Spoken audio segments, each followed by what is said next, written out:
इस वीडियो में हम पढ़ेंगे स्विट्जरलैंड के संविधान की विशेषताएं या स्विस संविधान की विशेषताएं।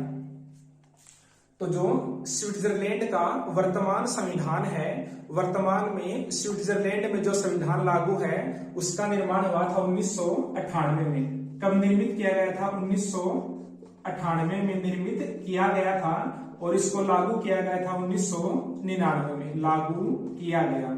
तो जो स्विट्जरलैंड का वर्तमान संविधान है उसका निर्माण 1998 में किया गया था और उसको लागू किया गया था 1999 में। स्विट्जरलैंड को राजनीतिक प्रयोगशाला भी कहा जाता है। स्विट्जरलैंड को राजनीतिक प्रयोगशाला भी कहा जाता है। राजनीतिक प्रयोगशाला इसलिए कहा जाता है क्योंकि इसमें इसके संविधान में कुछ विशिष्ट लक्षण पाए जाते हैं। इनमें अलग तरीके की जो राजनीतिक व्यवस्था है उसको अपनाने का कार्य किया गया है, उसको अपनाने का प्रयास किया गया है। इसलिए स्विट्जरलैंड को राजनीतिक प्रयोगशाला भी कहा जाता है। तो अब देखते हैं स्विट्जरलैंड के जो वर्तमान संविधान है जिसका निर्माण 1998 में हुआ था और जिसको 1999 में लागू किया गया था, उसकी कौन कौन सी विशेषताएं हैं। तो सबसे पहली विशेषता देखते हैं। सबसे पहली विशेषता है निर्मित लिखित और व्यापक संविधान।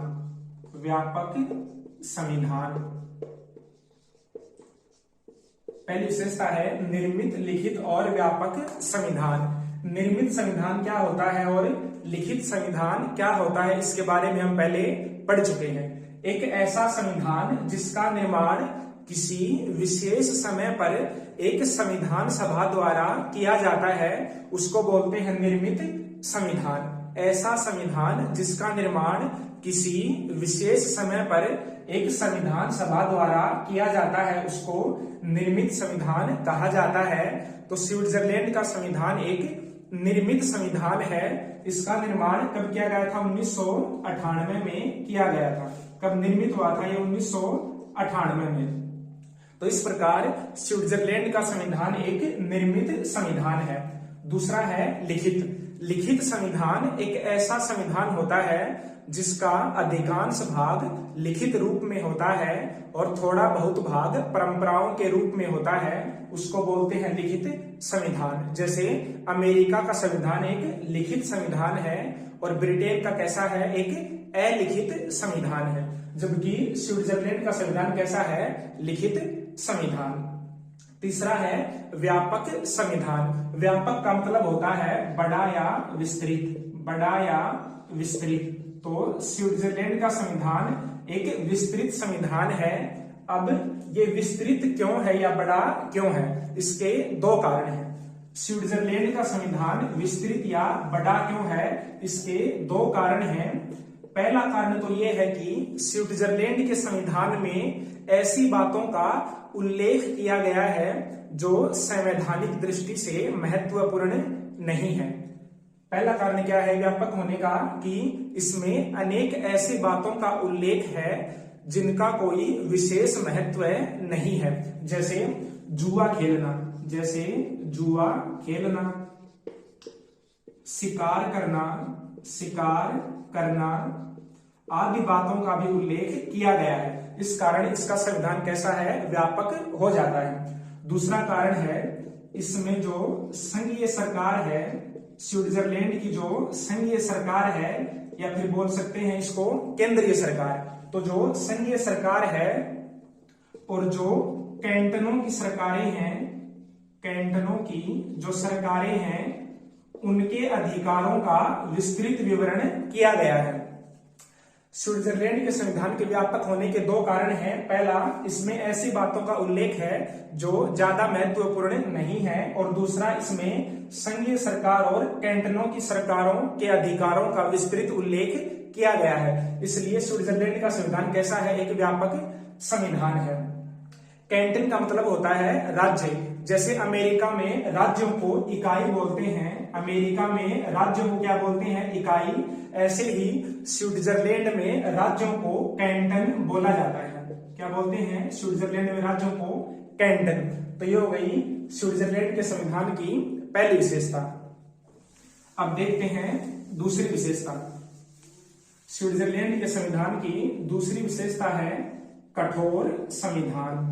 कठोर संविधान।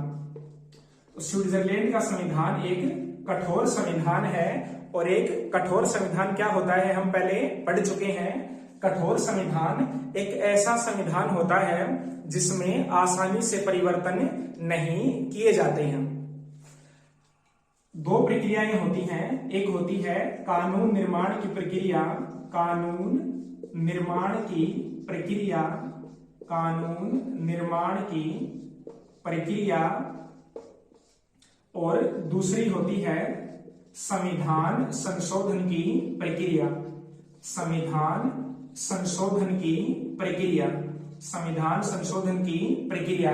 तो अगर ये दोनों प्रक्रियाएं समान होती हैं तो उसको तो बोलते हैं लचीला संविधान। हम पहले ब्रिटेन में पढ़ चुके हैं। तो अगर ये दोनों प्रक्रियाएं समान होती हैं तो उसको बोला जाता है लचीला संविधान। और अगर ये दोनों प्रक्रियाएं अलग अलग होती हैं तो उसको बोलते हैं कठोर संविधान। यानी कि कानून निर्माण की प्रक्रिया के द्वारा ही संविधान में संशोधन हो जाए तो वो होता है लचीला संविधान। लेकिन यदि संविधान संशोधन करने की प्रक्रिया अलग हो, संविधान में संशोधन सामान्य कानूनों द्वारा न किया जा सके तो उसको बोला जाता है कठोर संविधान। तो स्विट्जरलैंड का संविधान कैसा है, एक कठोर संविधान है। अब देखते हैं तीसरी विशेषता। तीसरी विशेषता है प्राचीनतम गणराज्य। प्राचीनतम गणराज्य। गणराज्य का मतलब क्या होता है, गणराज्य या गणतंत्र दोनों एक ही बात है।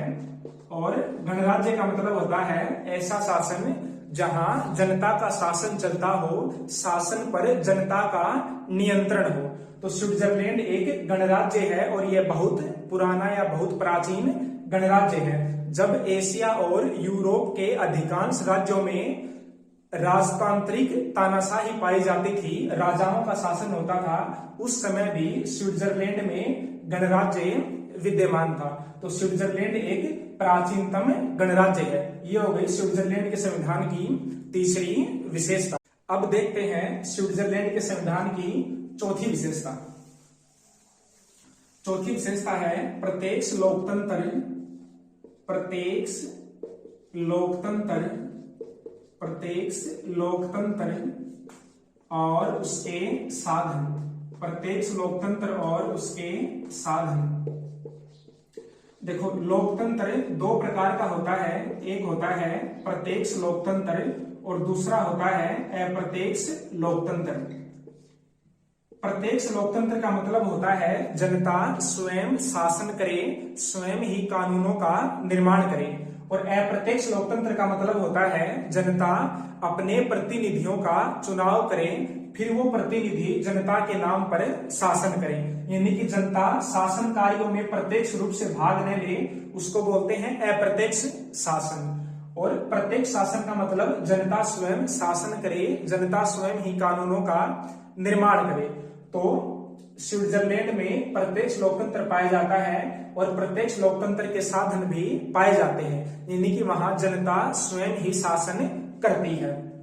तो जो स्विट्जरलैंड का एक कैंटन है, एक कैंटन, और कैंटन का मतलब क्या होता है, राज्य।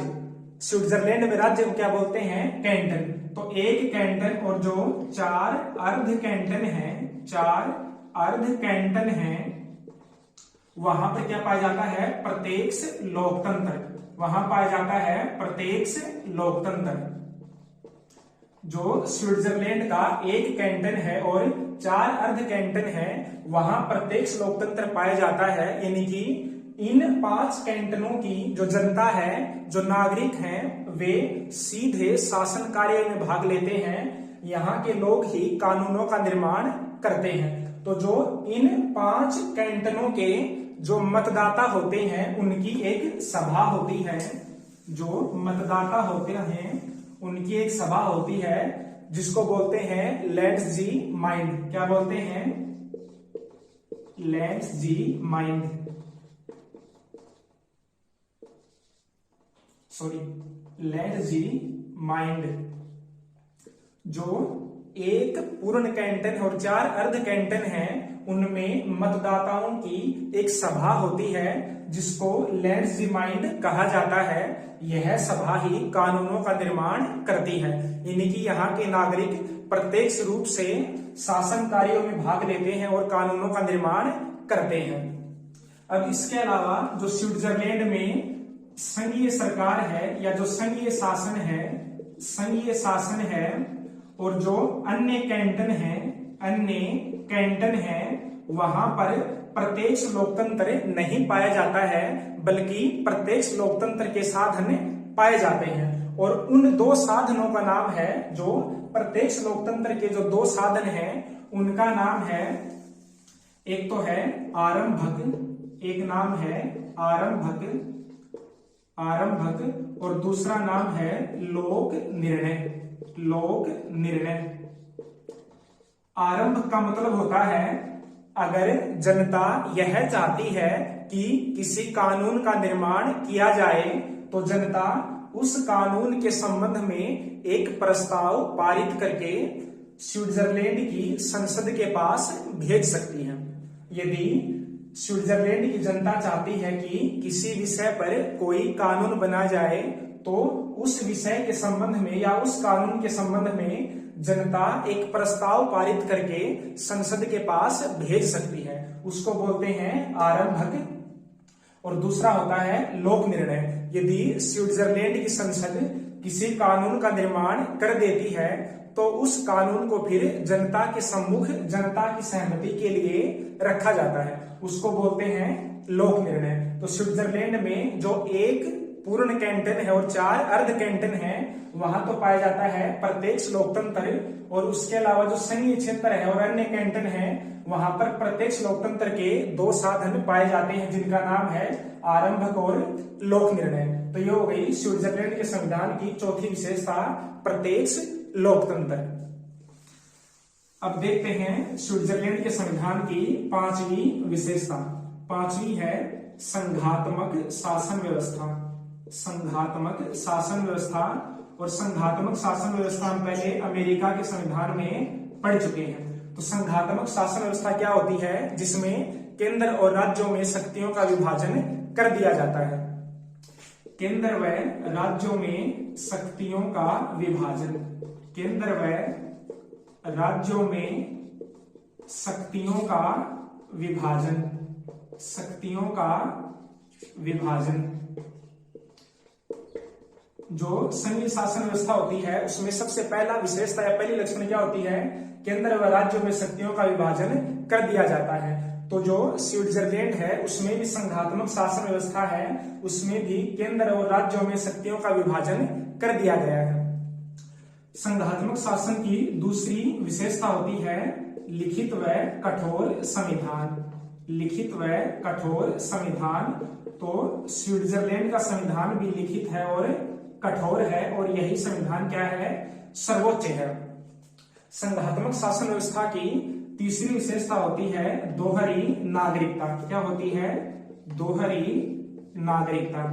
जबकि जो स्विट्जरलैंड है उसमें तो एक कदम इससे भी ज्यादा पाया जाता है। स्विट्जरलैंड में कैसी नागरिकता है? तिहरी नागरिकता है। तिहरी नागरिकता है। स्विट्जरलैंड में प्रत्येक व्यक्ति के पास 3 प्रकार की नागरिकताएं होती हैं। जो पहली नागरिकता होती है वो तो होती है केंद्र सरकार की या संघीय सरकार की, और दूसरी नागरिकता होती है जिस राज्य में व्यक्ति निवास करता है, और तीसरी नागरिकता होती है वहां की स्थानीय संस्थाओं की या स्थानीय शासन की। जो संघात्मक शासन व्यवस्था होती है उसके 3 लक्षण होते हैं मुख्यतः, इसके अलावा और लक्षण भी होते हैं। पहला लक्षण होता है केंद्र व राज्यों में शक्तियों का विभाजन, तो स्विट्जरलैंड में भी यही प्रक्रिया अपनाई गई है। दूसरा होता है लिखित व कठोर संविधान, तो स्विट्जरलैंड का संविधान भी लिखित और कठोर संविधान है। तीसरा होता है दोहरी नागरिकता, जैसे कि अमेरिका में है, लेकिन स्विट्जरलैंड में तिहरी नागरिकता पाई जाती है। प्रत्येक व्यक्ति के पास 3 प्रकार की नागरिकताएं होती हैं, और 3 नागरिकताएं कौन कौन सी हैं? पहली है संघीय नागरिकता या केंद्र की नागरिकता, और दूसरी होती है राज्यों की नागरिकता, और तीसरी होती है स्थानीय स्वशासन की नागरिकता। स्थानीय स्वशासन की नागरिकता। तो स्विट्जरलैंड में संघीय शासन व्यवस्था के सभी लक्षण पाए जाते हैं। तो ये होगी स्विट्जरलैंड के संविधान की 5वीं विशेषता। अब देखते हैं स्विट्जरलैंड के संविधान की 6ठी विशेषता।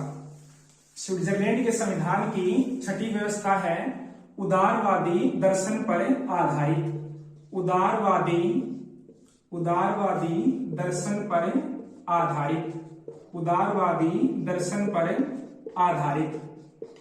तो उदारवाद एक ऐसी विचारधारा होती है जो स्वतंत्रता पर बल देती है। उदारवाद एक ऐसी विचारधारा होती है जो स्वतंत्रता पर बल देती है। तो जो स्विट्जरलैंड का संविधान है वह उदारवादी दर्शन पर आधारित है, यानी कि व्यक्तियों की स्वतंत्रता पर आधारित है। स्विट्जरलैंड का संविधान मानता है कि व्यक्तियों की स्वतंत्रता आधारभूत है। व्यक्तियों की स्वतंत्रता पर राज्य को नियंत्रण नहीं करना चाहिए। सभी व्यक्तियों को अधिकतम संभव सीमा तक स्वतंत्रता प्राप्त होनी चाहिए। तो ये हो गई स्विट्जरलैंड के संविधान की 6ठी विशेषता, उदारवादी दर्शन पर आधारित। अब है 7वीं विशेषता। 7वीं विशेषता है बहुल कार्यपालिका। बहुल कार्यपालिका। बहुल कार्यपालिका।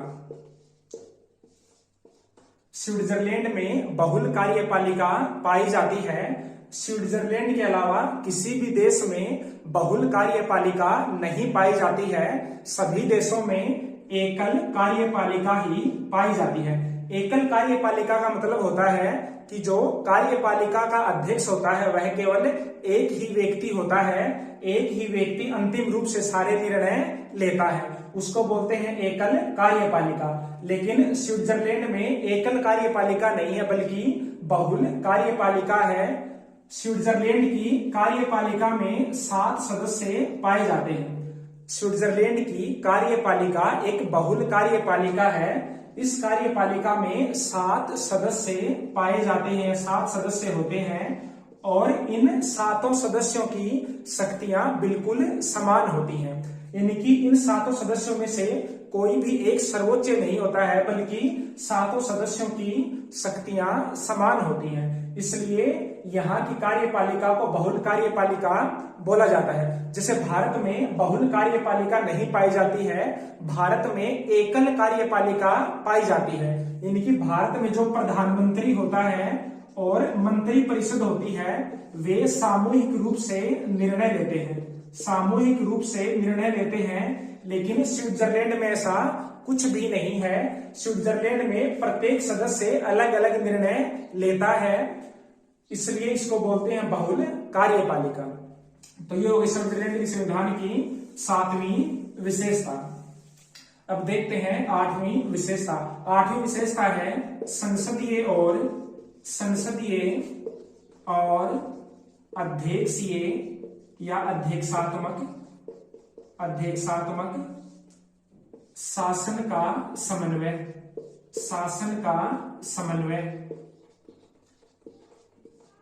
देखो, सामान्यतः ऐसा माना जाता है कि या तो किसी देश में संसदीय शासन व्यवस्था अपनाई जा सकती है या किसी देश में अध्यक्षीय शासन व्यवस्था अपनाई जा सकती है। इन दोनों को एक साथ नहीं अपनाया जा सकता है। लेकिन स्विट्जरलैंड में संसदीय शासन व्यवस्था के गुणों को भी अपनाया गया है और अध्यक्षीय शासन व्यवस्था के गुणों को भी अपनाया गया है। अब देखते हैं कि संसदीय शासन व्यवस्था और अध्यक्षीय शासन व्यवस्था को दोनों को कैसे अपनाया गया है।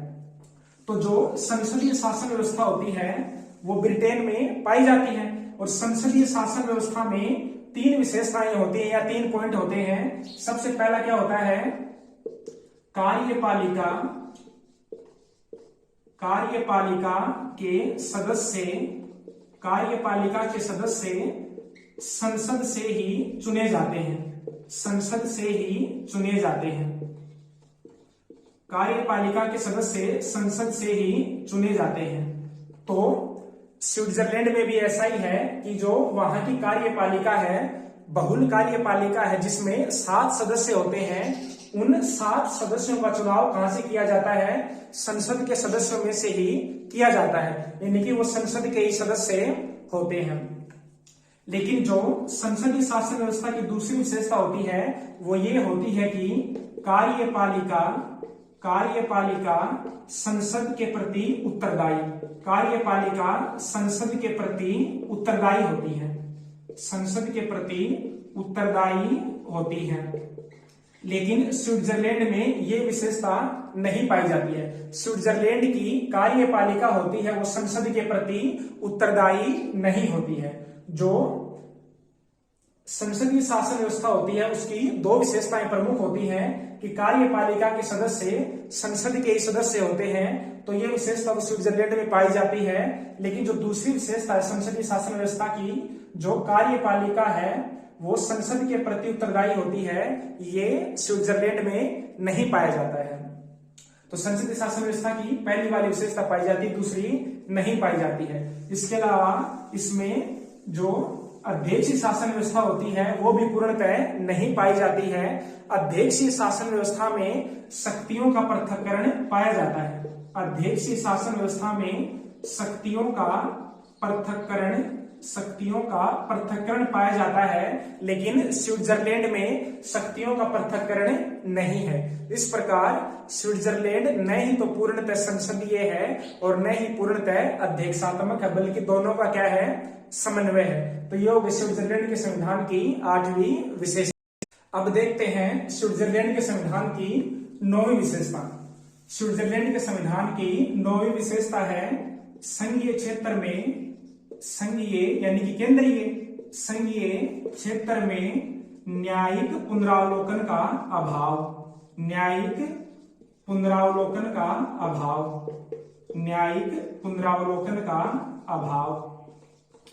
न्यायिक पुनरावलोकन भी हम पहले पढ़ चुके हैं। न्यायिक पुनरावलोकन का मतलब होता है यदि कार्यपालिका कोई ऐसा कार्य करती है या फिर संसद कोई ऐसा कानून बनाती है जो संविधान के प्रतिकूल होता है, तो न्यायपालिका या सर्वोच्च न्यायालय उसे रद्द कर सकता है। उसको बोलते हैं न्यायिक पुनरावलोकन। यदि कार्यपालिका कोई ऐसे आदेश जारी करती है या संसद कोई ऐसे कानूनों का निर्माण करती है जो संविधान के प्रतिकूल होते हैं, तो न्यायपालिका ऐसे आदेशों और कार्यों को रद्द कर सकती है।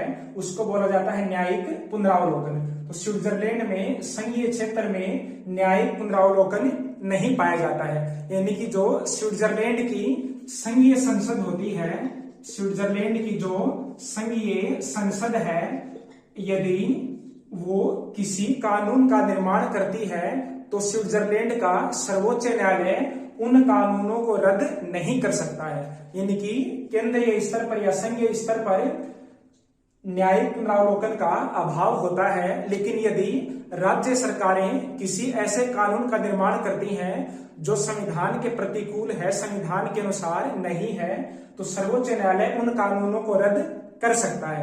यानी कि स्विट्जरलैंड में संघीय क्षेत्र में न्यायिक पुनरावलोकन नहीं पाया जाता है, लेकिन राज्य के कानूनों पर न्यायिक पुनरावलोकन पाया जाता है। तो ये स्विट्जरलैंड के संविधान की 9वीं विशेषता। इसकी 10वीं विशेषता है धर्मनिरपेक्ष राज्य। धर्मनिरपेक्ष राज्य। धर्मनिरपेक्ष राज्य। धर्मनिरपेक्ष राज्य का मतलब होता है कि ऐसा राज्य जो धर्म के आधार पर व्यक्तियों के बीच भेदभाव नहीं करता है, सभी व्यक्तियों को धार्मिक स्वतंत्रता उपलब्ध कराता है, उसको बोलते हैं धर्मनिरपेक्ष राज्य। तो स्विट्जरलैंड का संविधान भी स्विट्जरलैंड के लिए एक धर्मनिरपेक्ष राज्य की स्थापना की व्यवस्था करता है। इसकी जो 11वीं विशेषता है वो ये है कि मौलिक अधिकार। मौलिक अधिकारों की व्यवस्था। मौलिक अधिकारों की व्यवस्था। मौलिक अधिकारों की व्यवस्था। और इसकी जो 12वीं विशेषता है वो है कि बहुभाषी राज्य। बहुभाषी राज्य। बहुभाषी का मतलब होता है कि ऐसा राज्य जहां विभिन्न भाषाओं को बोलने वाले लोग रहते हैं। तो मौलिक अधिकारों की व्यवस्था इसलिए की गई है ताकि व्यक्तियों को राज्य की निरंकुशता से बचाया जा सके, राज्य नागरिकों पर अत्याचार न कर सके, इसलिए संविधान में मौलिक अधिकारों की व्यवस्था की गई है। अगर इन तीनों के बारे में और अच्छे से समझना है तो वीडियो के डिस्क्रिप्शन में इनके बारे में लिखा हुआ मिल जाएगा, आप वहां से देख सकते हैं। तो ये होगी स्विट्जरलैंड के संविधान की विशेषताएं।